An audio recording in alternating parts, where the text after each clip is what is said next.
Abi Hurairah dari Abu Hurairah radhiyallahu ta'ala anhu.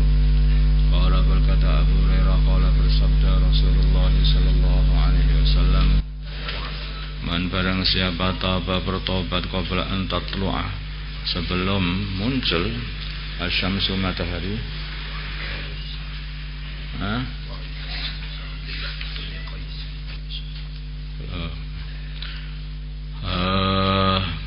sebelumnya hadis wa an Abi Musa Abdullah bin Qais al-Asy'ari radhiyallahu ta'ala anhu anin Nabi, dari baginda Nabi Muhammad sallallahu alaihi wasallam, qala bersabda baginda Nabi, innallaha, sungguhnya Allah taala yabsutu, membeber, melebarkan, yadahu, tangannya, billaili, di waktu malam, liyatuba, supaya bertobat, musii'un nahari, orang yang berbuat dosa waktu siang.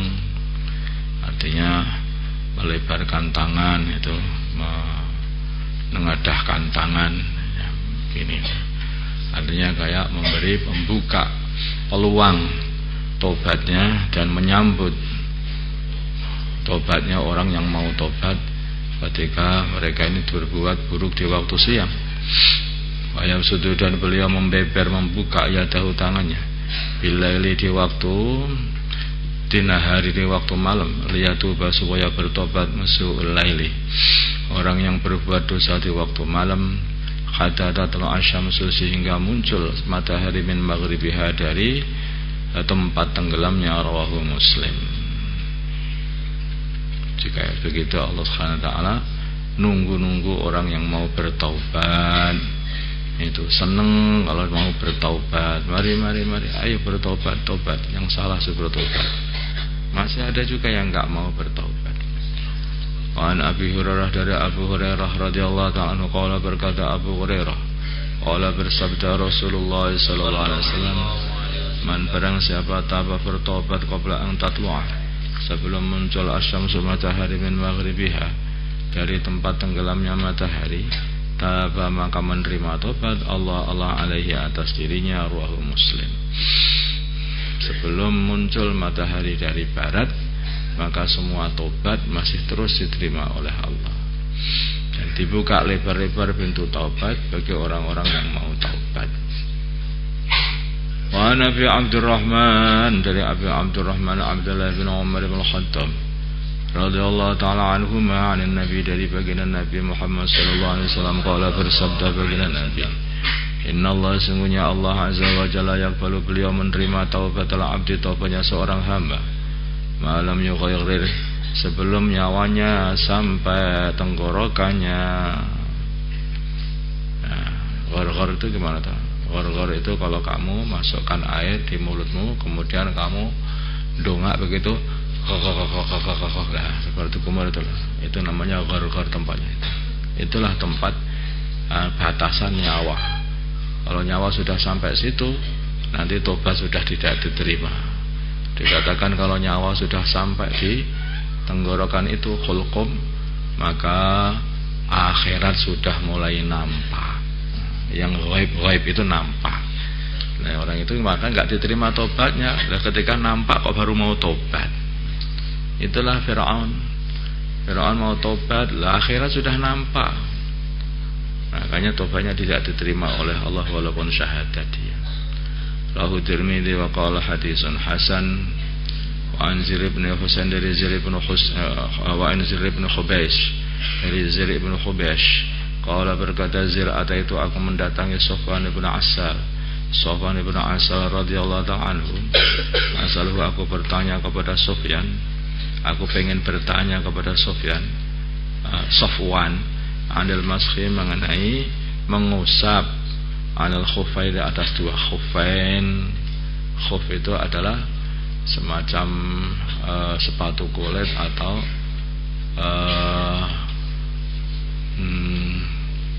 semacam kaos kaki, tetapi tipis kayak kaos kaki, tapi tidak setipis kaos kaki, bukan dari kain, dari kulit. Dan itu bisa untuk berjalan lama, di jalan-jalan itu nggak masalah. Dia kayak sepatu kulit tinggi yang menutupi kedua mata kaki. Pada zaman dulu itu nggak ada, zaman sekarang sudah ada resletingnya, sudah ada apa zipnya itu. Zaman dulu enggak, masangnya susah itu, susah tarik kan, sehingga masuk. Itu biasanya sampai tingginya sampai sepetis. Itu tempat-tempat yang dingin terutama sangat memerlukan pakaian yang seperti itu. Khufain. Ada keringanan bagi orang yang memakai khufain itu kalau dia sudah memasukkan kakinya itu, nanti sudah dalam kondisi suci kemudian baru memakai khufain, itu boleh tanpa mencopot khufain walaupun dia itu sudah kencing, kentut, berak dan semuanya boleh itu. Kalau di rumah sampai sehari semalam, sampai 3 hari 3 malam. Kalau di bepergian nanti tinggal diusap saja, khufainnya nggak perlu dilepas. Faqala maka berkata Safwan, apakah jaa yang datang jika dengan membawa kamu ya Zir, wahai Zir, apa yang membawa kamu, yang menjadikan kamu datang ke sini wahai Zir bin Khubaysh?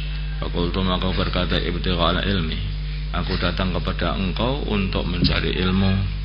Faqala maka berkata Safwan, innal malaikata, sungguhnya malaikat, tadau, beliau para malaikat, innal malaikat, sungguh para malaikat, tadau, para malaikat meletakkan ajnihatahum, sayap-sayap mereka, li talibil ilmi, untuk menghormati orang yang mencari ilmu, ridwan, karena puas, senang, bima, dengan apa, ya telubu, yang dia cari. Malaikat itu sangat menghormati talibul ilm. Makanya malaikat yang biasanya sayapnya itu selalu dinaikkan begini, ya, naik selalu itu. Tapi begitu ada talibul ilm, nah, itu diturunkan, nggak dinaikkan begitu, tapi diturunkan. Malaikat ini satu makhluk yang punya sayap itu. Kamu lihat ayam itu kalau menang, lagi berenang sayapnya, tapi kalau dikejar sama musuhnya tawadhu gitu. Tempel ke bawah tawadhu gitu. Lagi seorang malaikat ini, pemberani malaikat itu, sayapnya selalu begini. Tawadhunya sama siapa? Tawadhunya sama talibul ilm. Wah, ini talibul, ini bukan ilmu dunia, bukan anak sekolah itu, bukan. Nah, ini orang yang mencari ilmu akhirat, mencari belajar hadis, belajar Al-Quran, itu orang-orang yang mencari ilmu agama, maksudnya itu. Nanti kalau sudah ada ramalan, boleh langsung duduk.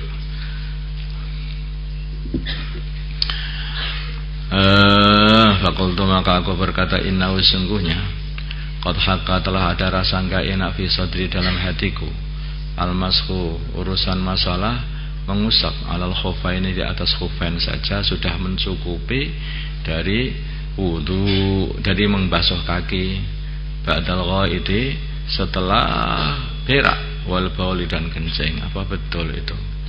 Wakung dan adalah engkau imra'an, seorang, min ashabin Nabi, dari sahabat-sahabat baginda Nabi. Engkau adalah salah satu sahabat baginda Nabi. Aku ini masalah mengusap khufain, kalau dari kencing dan berak itu loh, itu masih dibolehkan apa enggak? Habis kencing, berak, wudu, pas kaki hanya diusap saja bagian punggung kakinya itu, seret itu masih dibolehkan enggak? Masih enggak enak di hati.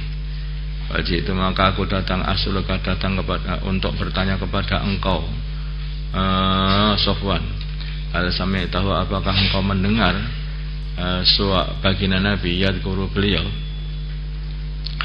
menceritakan atau memberi pelajaran bidzalika, di dalam urusan mengusap khufain, sayan, sesuatu. Qala, berkata Safwan, na'am, ya, karena adalah baginda Nabi Muhammad sallallahu alaihi wasallam, ya'muruna, memerintah kami, idza kunna, bila mana adanya kami, safron, sedang bepergian, au musafirin, sebagai orang-orang yang bepergian, ala nangzi'a, supaya kami tidak perlu mencopot khifafana, khuf kami, salasata ayyamin sampai 3 hari walayalihinna, dan malamnya 3 hari 3 malam, illa min janabatin, kecuali kalau janabah. Kalau janabah itu diusap, mandi semuanya. Tapi kalau hanya untuk wudu selama 3 hari, khofain cukup hanya diusap. Dan itu ngusapnya bukan di bawahnya, bukan di sini ngusapnya. Yang kotor sini, enggak. Nah, yang ngusap itu yang di atas punggung ini, jari 3 jari. Lihat itu aja, diusap dari atas. Yang diusap khofainnya, bukan kakinya. Jadi nggak perlu dilepas khofain itu. Kalau kamu kuat nggak ngelepas 3 hari, ya terus begitu saja. Di khofain sebagai ngusap khofain, sebagai gantinya membasuh kaki. Apalagi kalau musim dingin, basuh kaki musim dingin kena air itu bisa-bisa nanti itu kaki itu pecah-pecah karena saking dinginnya itu. Maka itulah orang-orang di tempatnya itu dingin, kayak di sana di Mekah, Madinah, atau di negeri-negeri di sana itu mereka nggak pernah menyopot sepatunya karena di sana itu sangat dingin sekali.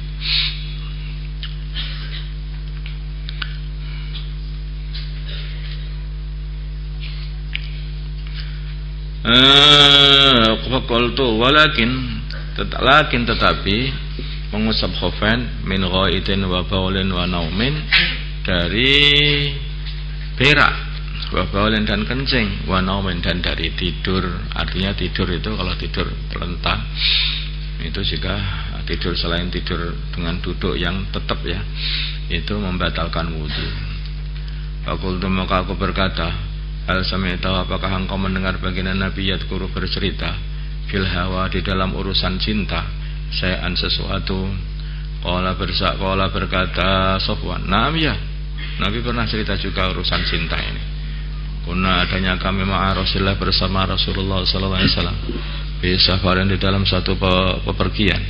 Babaina nahnu, maka di waktu kami ingdahu di sisi Nabi, idnadahu, tahu-tahu memanggil baginda Nabi A'rabiyun, orang pedalaman. Arabi itu orang kampung, pedalaman, orang Badui. Memanggil bisautin dengan suara, lahu kepunyaan A'rabi jahwariyan yang keras. Ya Muhammad. Biasa orang kampung. Orang kampung mah bebas. Wajabahu, maka menjawab orang kampung A'rabi Rasulullah sallallahu alaihi wasallam nahwan, sekeras, sama kerasnya min sautihi, dari suaranya si A'rabi diimbangi. Ya Muhammad, ba'umu, diganti jawab begitu ya Nabi. Fakultu, maka aku berkata loh kepada si orang kampung tadi, waihak, aduh celaka dirimu, ughdud, lirihkanlah min sautika, dari suaramu, jangan keras-keras. Fa innaka, maka sungguhnya engkau ingdan Nabi, di sisi baginda Nabi Muhammad sallallahu alaihi wasallam. Kalau sahabat Nabi itu enggak berani ngomong keras, sama Nabi itu enggak berani ngomong keras. Ngomong itu lirih, di depan baginda Nabi ngomong lirih. Itu para sahabat yang sudah kenal Nabi. Orang kampung ini akhirnya dia nasihati sama Sofwan, tuh jangan keras-keras, depan Nabi, ngomong yang beradab. Maka orang itu faqad nuhi, dan sungguh engkau telah dilarang an hada, dari perbuatan mengeraskan suara di depan Nabi. La tarfa'u aswatakum fawqa sautin nabi wa la tajharu lahu bil qawli kajahri ba'dikum ba'dha, enggak boleh ba'dakum li ba'din an tahbata a'malukum wa antum la tash'urun. Akhirnya sudah ada ayatnya. Itu enggak boleh kita ini mengeraskan suara di hadapan Nabi.